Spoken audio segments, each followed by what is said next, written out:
300 comédiens statiques de tous âges au pied de la tour médiévale de Bridier. Les spectateurs en prennent plein les yeux dès le début de la fresque.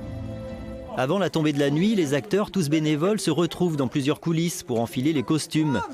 Beaucoup reviennent d'une année sur l'autre. Ça fait toujours plaisir.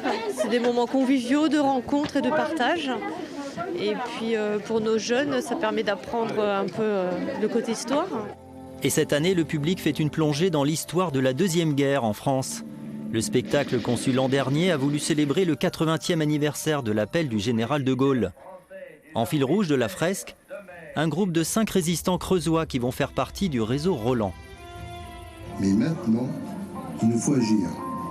Alors j'ai rencontré Victor, il me propose de monter un groupe sur le secteur de la souterraine. Je vous préviens, c'est pas sans risque.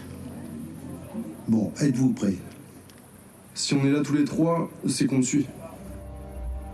De l'arrivée de réfugiés belges à l'arrestation de juifs en Creuse, en passant par des tableaux plus légers comme l'ambiance des cabarets à Paris, la fresque réussit habilement à croiser héroïsme et tragédie, sourire et larmes.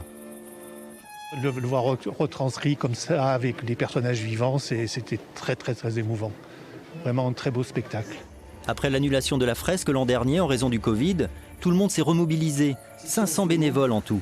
La motivation est intacte ce soir auprès de tous les bénévoles, qu'ils soient dans l'ombre ou la lumière. Et ça, je crois que c'est notre plus grande fierté d'avoir réussi à mobiliser tout le monde. De Gaulle, Churchill et toute la troupe sont sur scène encore 3 soirs jusqu'à lundi.